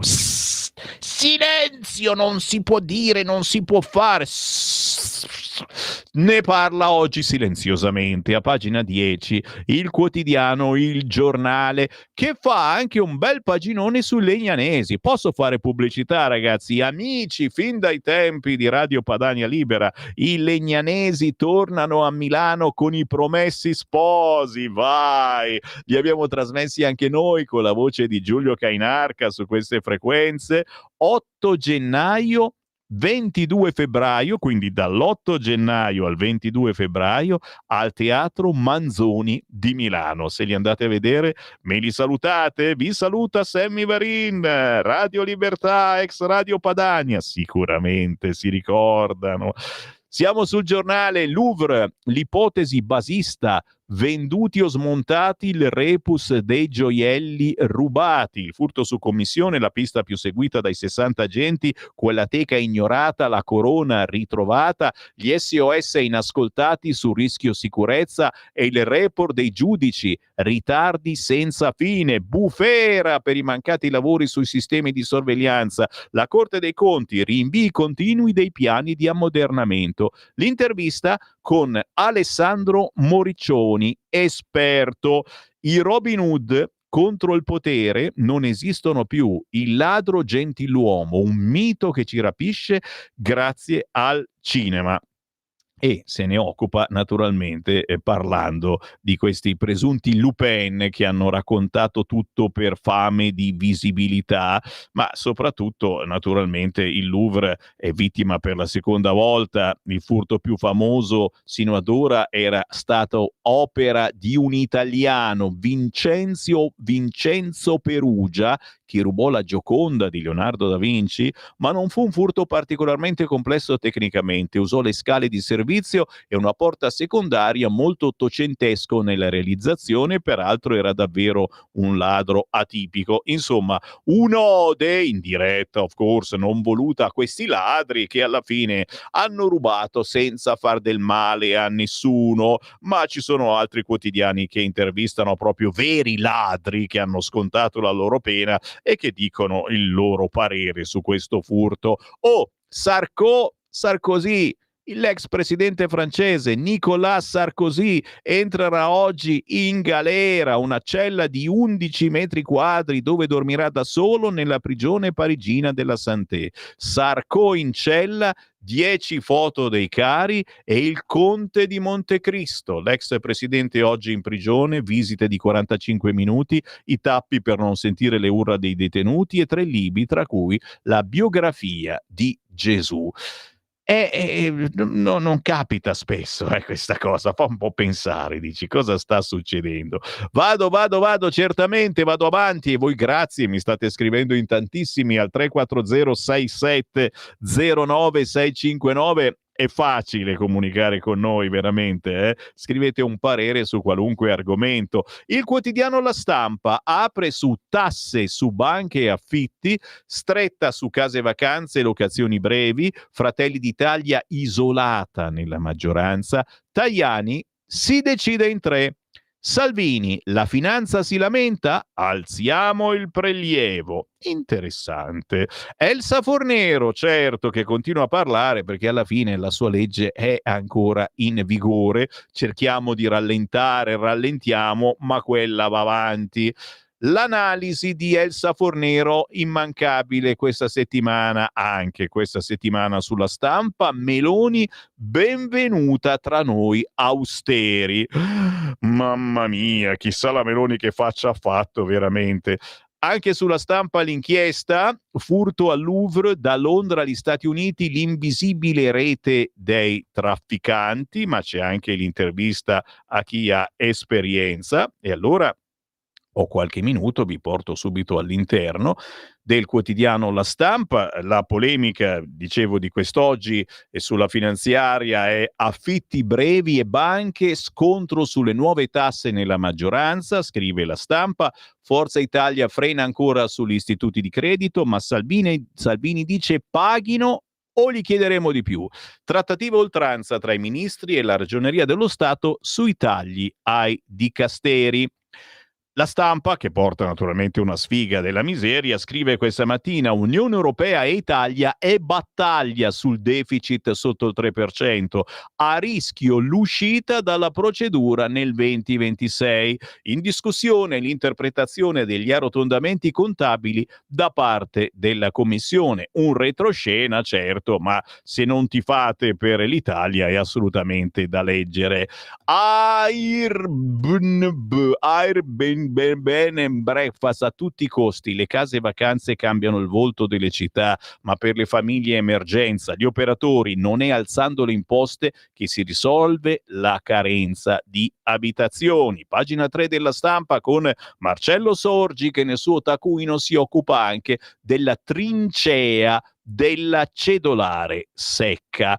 Sto per fermarmi perché c'è il Qui Parlamento, ma la polemica è anche sul cinema. Pagina 4. Il cinema paga le divisioni al ministero, Giuli scarica i tagli su Borgonzoni, schiaffo del ministro alla sottosegretaria leghista che scrive anche a Giorgetti e Meloni, il PD che dice settore al collasso, le associazioni dell'audiovisivo si appellano a Mattarella, così si distruggono migliaia di posti di lavoro. Fatto sta è che stavamo dando soldi per fare film che non vede assolutamente nessuno, ma c'è Andrea Occhipinti che dice e allora così si sostengono solo i film stranieri, per le sale e i lavoratori è un disastro. Andrea Occhipinti oggi sulla Stampa: l'ultimo decreto sul tax credit era ottimo e toglieva tutte le storture.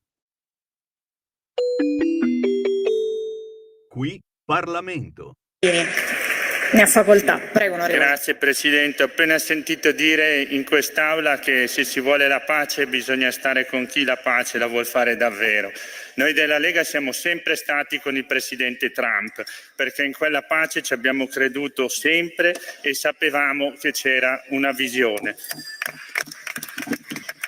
Una visione chiara di pace e stabilità per il Medio Oriente, una visione che parte da quel 2020 con la sottoscrizione degli accordi di Abramo, ovvero gli accordi tra i paesi arabi ed Israele di riconoscimento e stabilimento di relazioni diplomatiche, qualcosa di innovativo, qualcosa che davvero sin da allora ha segnato quella che oggi diviene l'alba del nuovo Medio Oriente. E allora non è con le chiacchiere, non è con l'ideologia, non è incitando le piazze, l'abbiamo sentito anche adesso, citare le piazze, i fischi. Sì, ma qui non ci viene detto che in Israele c'è anche un'opposizione che invece ha fatto appello a tutto l'Occidente perché capisca cosa è successo a Gaza, capisca cosa è successo intorno ad Israele. Israele era accerchiato da terroristi e ha combattuto ancora una volta per la propria esistenza, per il proprio diritto a vivere in pace e serenità.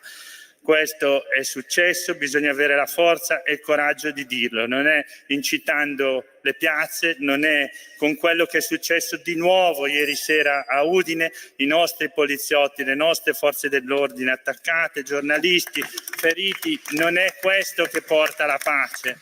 La pace viene con un progetto, viene con una visione, viene con le istituzioni, viene con i governi, non viene con le barchette della flottiglia, lo diciamo chiaro. E allora, consapevoli che questo sia il percorso, condanniamo ancora una volta le parole d'odio di Francesca Albanese e ci chiediamo in quest'Aula come possa l'ONU tollerare che ancora Francesca Albanese la rappresenti. Ce lo chiediamo perché è qualcosa che segnala un declino di quelle istituzioni che dovrebbero tutelare la pace, la stabilità, il rispetto delle regole e che invece così si schierano da una parte che si cerca di giustificare, quella di Hamas. Noi invece ci schieriamo con il popolo palestinese, quello vero che soffre l'egemonia di Hamas, che in questi giorni conta i morti per mano di Hamas. Conta morti perché quel regime, quei terroristi cercano di ristabilire il pieno controllo sulla striscia. E allora qui ancora bisogna chiarirsi, o si sta con Hamas o si sta con il sogno di libertà e di pace. Noi stiamo con la pace, noi da sempre con Matteo Salvini, vice premier, abbiamo lavorato per questo. Allora l'impegno per la ricostruzione dell'Italia, per Gaza, il programma di aiuti Food for Gaza, queste sono le cose concrete, la concretezza che piace a noi della Lega. Tutto il resto sono chiacchiere e chiacchiere pericolose che come vediamo in continuazione spesso purtroppo portano anche alla violenza. Grazie. Qui Parlamento. Stai ascoltando Radio Libertà. la tua voce libera, senza filtri né censura. La tua radio.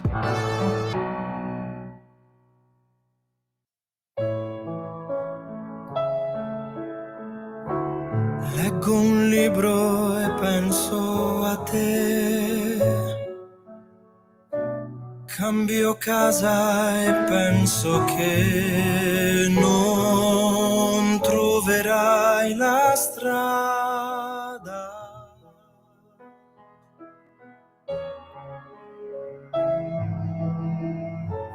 Una stella e penso a te. Vivo solo e penso che non so parlarti e non parlare più con te, amare non amando te.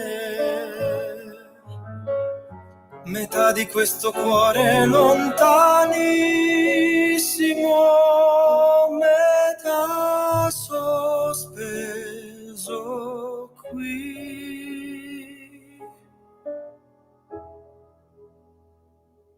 L'alba che illumina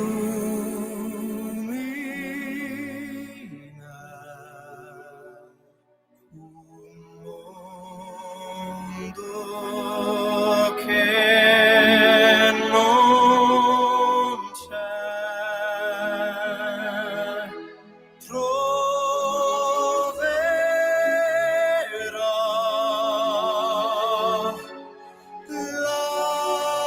lacrime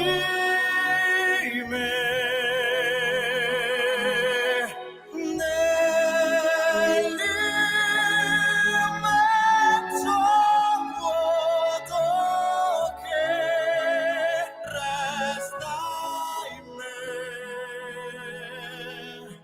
che mistero è.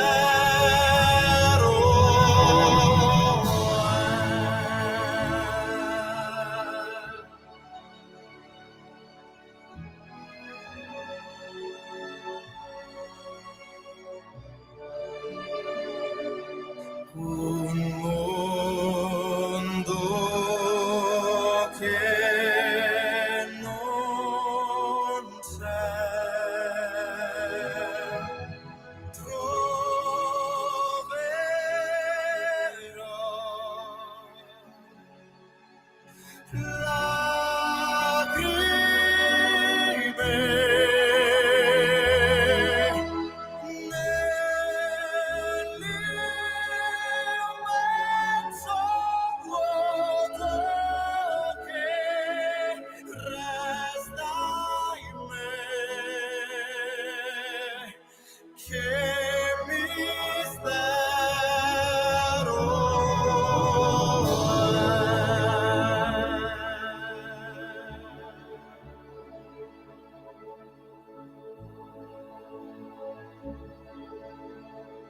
Ma questo è il bel canto all'italiana che ancora esiste. È chiaro che non esiste se sentite Rete 105, Radio 105, un tempo era Rete 105, Radio DJ, Radio Dimensione Suono, Radio Italia, e queste sono cose che non girano perché non pagano, signori. Questi sono artisti indipendenti. È come fare la spesa dal contadino.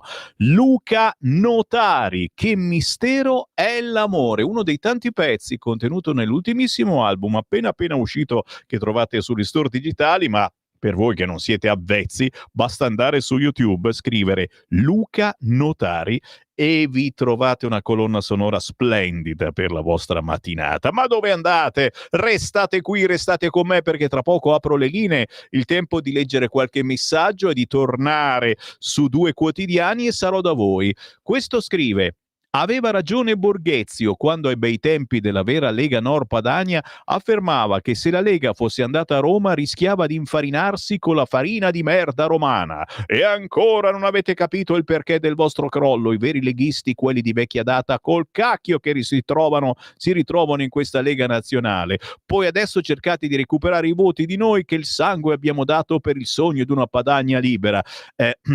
Guarda che a Roma ci siamo da qualche annetto, a Roma ci è andato Bossi, Speroni, che lo salutiamo, era sul Sacro Pratone di Pontida anche quest'anno, ci è passato a salutare allo stand di Radio Libertà, cioè ci siamo andati tutti a Roma, per qualche annettino appena, è stata una scelta dura certamente.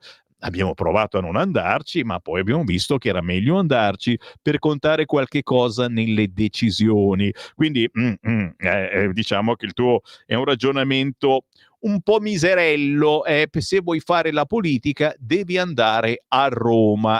Sì. Sarkozy, adesso a ridere sarà Berlusconi con Fede, la ruota gira, scherza Pietro. Sarkozy è proprio quello delle risatine contro Berlusconi e contro tutti voi italiani, è vero.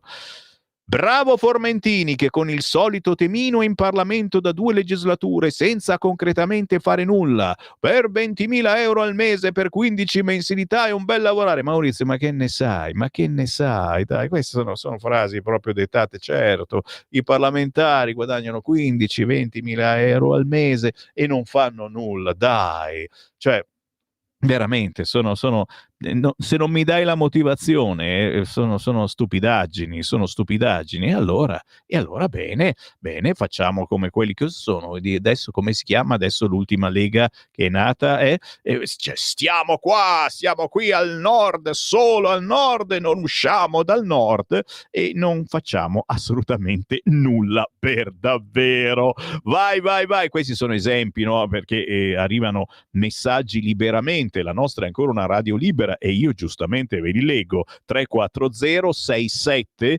09 659. Non potete pensare chiaramente che io non li commenti. E bada ben. Fammi ritornare un attimo sul quotidiano La Stampa, perché anche La Stampa si occupa quest'oggi del colabrodo Louvre. In una Francia traumatizzata continua la caccia ai rapinatori e la refurtiva. Il governo annuncia un'inchiesta. Il ministro della giustizia: abbiamo fallito. Poi certamente oggi Sarkozy in carcere, l'ex presidente francese entrerà oggi in prigione, ma interessa a me l'intervista con il ladro, non quello di questa volta, ma un ladro di tempo fa. Leonardo Notarbartolo, famosissimo, certo, è l'autore nonché la mente del colpo del secolo, diventato mito criminale in 2 serie su Amazon e Netflix. Era il 15 febbraio 2003 quando Leonardo Notarbartolo svaligiò insieme ad altri 4 complici il caveau del World Diamond Center di Anversa, furto miliardario finito con le manette per uno sbaglio da principianti che non commise lui, ma che lo fa ancora arrabbiare. Senza quell'imprudenza non ci avrebbero preso mai. Ha scontato 6 anni di carcere, da tempo è un uomo libero. E oggi viene intervistato sul quotidiano La Stampa. Avevano dei complici dentro il museo, di notte sarebbe stato impossibile. L'autore del colpo di Anversa dice: ricorda il furto alla palazzina di Stupinigi, ma io resto il ladro del secolo. Così quest'oggi interessante l'intervista al ladro a pagina 16 del quotidiano La Stampa, che parla naturalmente dei trafficanti d'arte, da Ginevra a New York, la rete milionaria dei trafficanti d'arte, e poi non c'entra niente, ma lo facciamo per rispetto. A pagina 18 il personaggio è Francesco Guccini. I briganti, i dazi e Pavana, così sogno il romanzo che non riuscirò a scrivere. Il cantautore Francesco Guccini esce con il suo nuovo libro Romeo e Giulietta 1949 e si racconta: vorrei poter parlare ancora una volta di storia e politica come mio padre. Grandissimo Guccini, che non so se lo sapete, ma è stato anche un nostro ascoltatore. Sono le 9:10, sì, sto per aprire le linee allo 0292947222. Se volete già potete prenotarvi, state in linea quando sentite la musichetta che suona il nostro regista Simone e attendete. Intanto Libero titola Addio svolta elettrica. L'Unione Europea si rimangia il veto sulle auto a benzina. Lo scrive a pagina 2 con il giornalista Carlo Nicolato. Von der Leyen si rimangia il veto sulle auto a benzina, via libera ai biocarburanti, quali non si è ancora capito, vince il pressing di Berlino. La Presidente della Commissione scrive ai leader europei in vista del vertice di giovedì: nel regolamento sulle emissioni stiamo valutando il ruolo dei combustibili green avanzati. A fine anno la revisione sulla scadenza del 2035. E a proposito di questa svolta, ecco i vantaggi finora ignorati dei combustibili ecologici. Gli e-fuel sono sintetici e prodotti con energia rinnovabile. I biocarburanti derivano dalla lavorazione di residui agricoli. Insomma, l'apertura della Presidente Ursula ai combustibili green è una novità importante, ma di cosa si tratta? Se ne parla quest'oggi anche sul quotidiano Libero, con una bella mezza pagina abbondante che ci dà speranza. Questo profumino, dai, di McDonald's che esce dal tubo di scappamento è sicuramente meglio dello smog cittadino. Sempre sul quotidiano Libero, a pagina 4, la sinistra insorge per difendere i finanziamenti pubblici al cinema contro le ipotesi dei tagli in manovra dopo i miliardi erogati negli anni del Covid, incassati anche da pellicole che hanno fatto flop al botteghino. Il governo vuole ridurre la spesa, ma per l'opposizione è a rischio la democrazia. Siamo a pagina 4 del quotidiano Libero e intanto abbiamo aperto le linee. Chiamate 0292 94 7222. Sentiamo chi c'è in linea. Pronto? Ciao Sammy, sono Marco da Mantova. Buongiorno. Allora, stamattina hai toccato l'argomento della von der Leyen sull'auto tedesca, ma per forza. Sono stati i tedeschi che ci hanno consegnato alla Cina, fin da quando, ancora più di 20 anni fa, hanno speso miliardi di investimenti per andare a produrre le loro macchine proprio in Cina e pensavano che i cinesi si sarebbero limitati ad eseguire, ma i cinesi, la cui civiltà dormiva da 2000 anni, l'hanno detto ancora 20 anni fa che il loro progetto era diventare la potenza egemone a livello globale. Quindi hanno imparato benissimo a fare le macchine, hanno sviluppato il settore delle auto elettriche e quindi adesso stanno dominando il mondo. Adesso la von der Leyen ci viene a dire che abbiamo favorito la Cina e quindi deve salvare l'auto tedesca perché altrimenti le scoppia anche il governo tedesco in Germania. L'hai detto tu. La Germania ha sviluppato gli e-fuel, cioè carburanti sintetici che sono ancora più inquinanti dei carburanti petroliferi, mentre noi abbiamo sviluppato i biocarburanti, cioè ricavati dalle masse, dagli scarti di lavorazione dell'ecologia, e quindi adesso deve salvarsi. Ultima cosa, riguarda al Grande Nord e a tutte le leguzze che nascono qua e là. grande Nord, esiste soltanto sulla carta di quel marchio, perché il Nord, senza una potenza politica, qual è la Lega Nord, non vale niente, vale soltanto per essere sfruttato come sempre è stato sfruttato prima che nascesse la Lega. Ciao Sammy, grazie. Sempre grazie per le vostre meditazioni, con tanti saluti naturalmente anche a chi ha mollato lo spadone e ha deciso di farsi una lega. 0292947222. Pronto? Sì, pronto, buongiorno, chiamo da Trieste. Ciao. Allora, ascolta, ieri sono andato al Circolo della Stampa per un incontro sull'agricoltura in Palestina e della Cisgiordania, dove coltivano datteri, grano, couscous, olio di oliva, proprio per difendere quel diritto di restare nonostante l'occupazione militare. Bene, questo agronomo ci raccontava anche il comportamento dei coloni e militari israeliani che ammazzano per uno nulla, che bruciano gli olivi, dei posti di blocco che ti fanno perdere 7-8 ore per fare 100 chilometri. Prova a pensare, ti arrestano da 6 mesi in 6 mesi senza motivo, quindi una vita da cani veramente. Sarebbe stato bello che ci fosse anche quel trombone di Molinari che dice che Israele fa il lavoro sporco degli europei.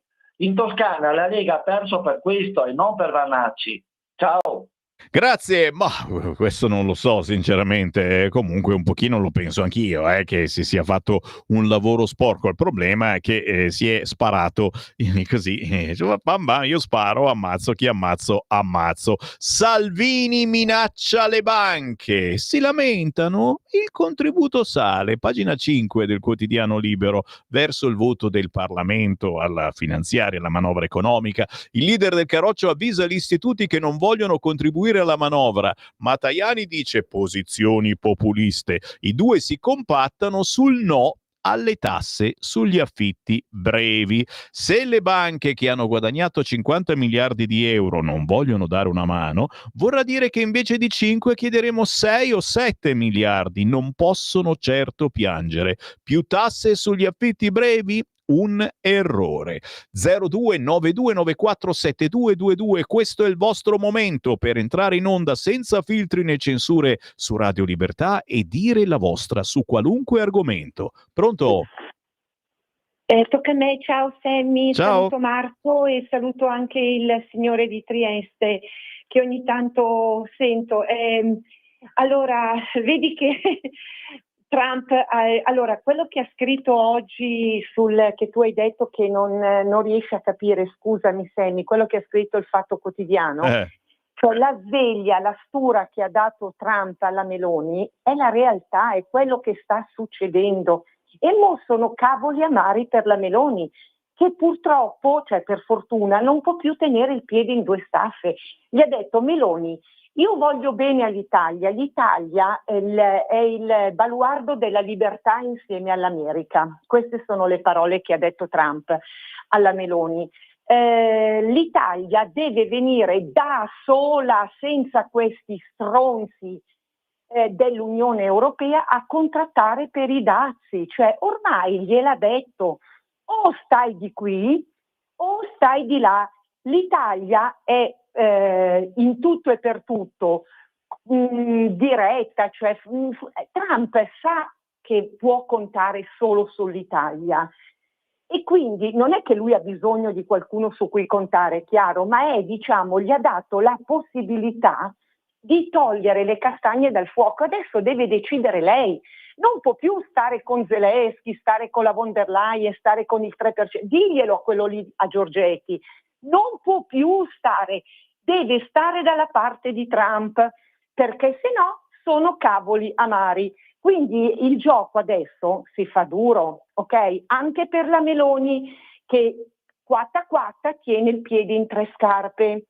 Non è più possibile perché Trump gli ha dato la mossa, o così o così. Ciao Sammy, Grazie, arrivederci, siete voi veri editorialisti di questa radio. Provate anche voi l'emozione di parlare in una radio nazionale dicendo quello che pensate, qualunque sia il vostro pensiero. 0292 94 7222. Pronto? Sì, pronto, mi sente Sammy? Quella, ciao. Ciao, buongiorno. Nulla, le mie sono lamentele. Lamentele. Primo, la sanità, dove non funziona nulla. Non funziona nulla, però ci preoccupiamo giustamente andare in Palestina a prendere i bambini, portarli qua. Ma qui da noi non funziona né il medico di famiglia, né le ASL, né... anche se vai a pagamento per fare una risonanza diventa un problema, anche lì diventa. Poi non parliamo degli ortopedici, dei specialisti, hanno 200 studi, uno qui, uno in un'altra parte, fanno 2 ore, insomma è un disastro la sanità.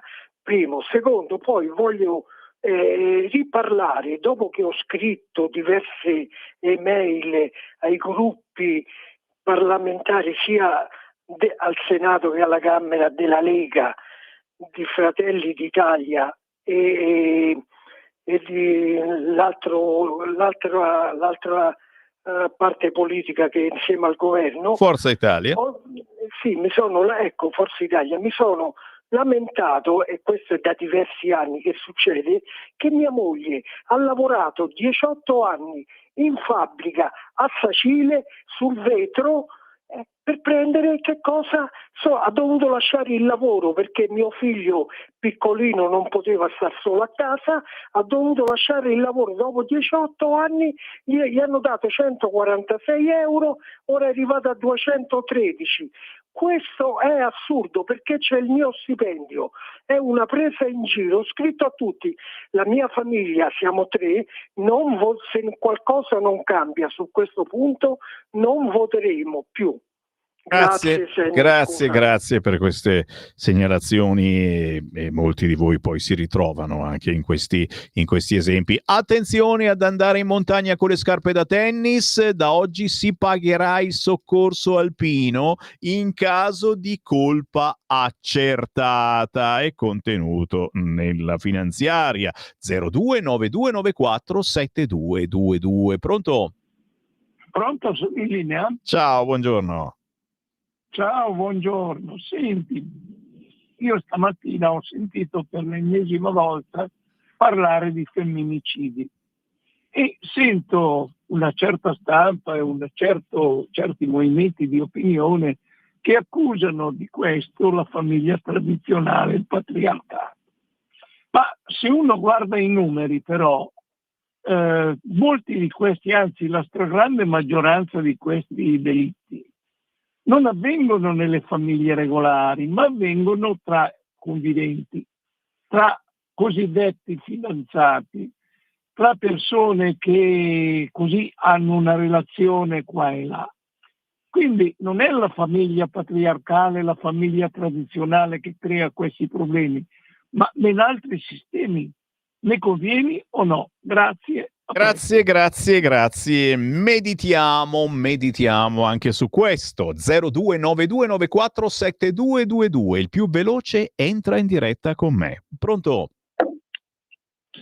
Pronto? Ciao, buongiorno. Ciao Sammy, sono Lucia da Pogliano. Allora, volevo salutare Marco da Mantova che è sempre sul pezzo, grande. Vero.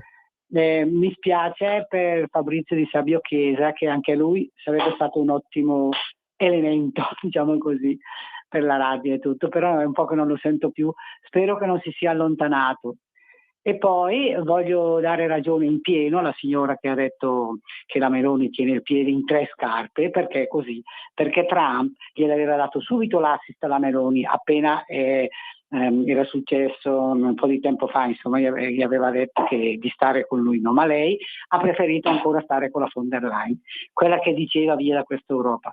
Ecco, ha ragione in tutto, speriamo che sta Meloni si svegli o altri, non so, ha cose che deve difendere, altre cose, non lo so. Ciao Sandy, ciao. Grazie, bravissima la Meloni, in piedi, in 3 scarpe, forse di più. Gli aumenti delle accise, così come previsti dalla prima bozza della manovra economica, avranno un effetto sui prezzi delle sigarette di 14-15 centesimi di euro l'anno prossimo, arrivando a un totale di 60 centesimi di euro nei 3 anni di programmazione. E volevo chiedervi, ma per voi cambia qualcosa? Per noi che non fumiamo non cambia assolutamente nulla, ma per chi fuma cambia qualcosa? Penserete di smettere di fumare?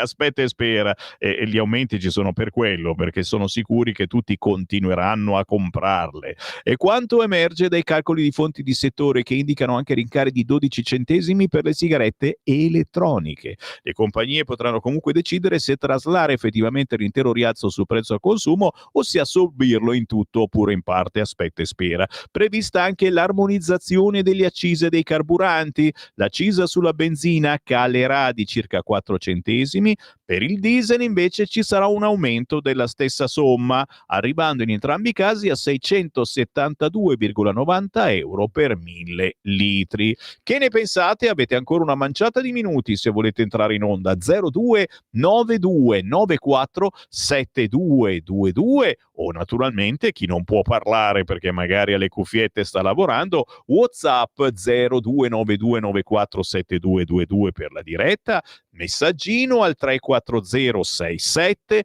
09659, da memorizzare questi numeri perché vi servono non solo durante la rassegna stampa di Sammy Varin ma per l'intera giornata. In qualunque momento abbiate una meditazione, un pensiero che vorreste far sapere a tutti, ce lo inviate anche documentando con un video quello che sta accadendo intorno a voi, lo inviate al 340 6709 659 e il gioco è fatto.